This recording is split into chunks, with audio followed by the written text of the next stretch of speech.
Back to Godhead greater than Prabhupada greater than a dog's obstinacy. The following conversation between His Divine Grace A.C. Bhaktivedanta Swami Prabhupada and some of his disciples took place in September 1975 on an early morning walk in Vrindavana, India. Srila Prabhupada, people are trying simply for sense gratification. They do not even know the purpose of life. So our mission is to eradicate this ignorance. They are living under a wrong conception of life. Not a spiritual conception, but a material one. Devotee, in Kathmandu I was asking people, what kind of enjoyment is this from smoking cigarettes? You are coughing. Intoxication, toxin, means poison. So you are actually giving yourself poison. This is sanity? This is human life? So these people usually told me, well, I'll give up cigarettes later. Srila Prabhupada, at least they admit the fault. Do they not? Devotee, yes, some people do. I reminded all these people about karma. You know, according to your activity in this life, you're preparing your next life. If you live a spiritual life, you'll go to the spiritual world. If you live a materialistic life, animalistic, you'll stay in the material world and become an animal. And they all admitted. Yes, I know about the law of karma. But when I said, why don't you serve Krishna? They said, later. Later. Srila Prabhupada, Hare Krishna. Devotee, so, Srila Prabhupada, can your instructions in the Srimad Bhagavatam stop these people's lust? Or do we have to hope that somehow they will be frustrated in their attempts to enjoy sense gratification? Srila Prabhupada, they are being frustrated. Who is successful in the material world? Can you name any instance in which someone has been really successful? Laughs. A brief pause, then, Devotee, everywhere in this material world, people are miserable. In America, Amy Vanderbilt, the famous etiquette expert, jumped out of her window. Srila Prabhupada, there are many. Devotee, oh, yes. In San Diego and also in San Francisco, they have these fences so that when people jump off the bridges, they are caught by the fences. Srila Prabhupada, and I think in Berkeley they had to enclose the top of the clock tower with glass? Devotee, oh, yes, at the University of California, to keep the students from jumping off. Srila Prabhupada, these are signs of how desperate people are. How disappointed with their life of materialism. They are always ready to commit suicide.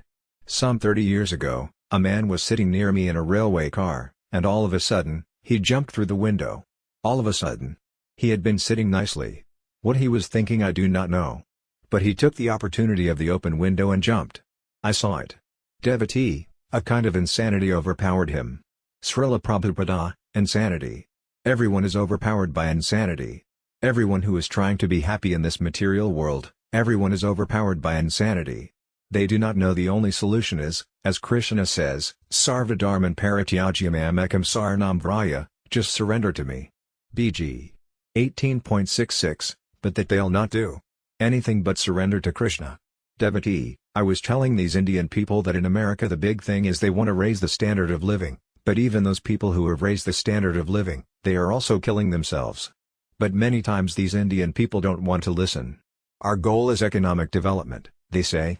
That is the top priority. Srila Prabhupada, obstinacy. Dog's obstinacy. Now they are busy manufacturing various types of religious systems so that one may not have to surrender to Krishna. This is going on. Big swamis are saying, yes, whatever you manufacture, it is all right. Yadamata tatha patha, whatever you concoct, that is all right. So people are content. If somebody said, you surrender unto me, that would not be very palatable. When somebody says, no, you can surrender to anyone, that is very palatable. Devotee, because that means no surrender. To surrender to anyone, Srila Prabhupada, yes. Devotee, means no surrender. Srila Prabhupada, yes. Devotee, sometimes people say, when Krishna wills it that I surrender to him, then I will do it. Srila Prabhupada, yes. Such rascaldom. You think that Krishna is not willing it, rascal, when he says in the Bhagavad Gita, you must do this, you must surrender to me. Devotee, sometimes people say, when Krishna makes my heart open to him, then I will surrender. Srila Prabhupada, but you have no heart. You have simply stone. In the words of one devotional song, my heart is harder than a stone. I know that chanting Hare Krishna can melt even a stone, but it does not melt my heart. Therefore I think my heart must be harder than a stone. Devotee, some of these religious systems even say that it is offensive to say the name of God. Srila Prabhupada, what can I do? If these rascals say something like that, what can I do? Devotee, even when they write the word God, they don't write God. They write G-D, so that they've indicated God, but they haven't said God. It's too holy to pronounce. That's what they say. Srila Prabhupada, they might as well say, G0D. Laughter, that would nicely convey their idea of God. Devotee, 0 signifies their love for him. Srila Prabhupada, yes. 0 is controlling both sides, G and D. If you multiply something by 0, what does it become? Devotee, 0.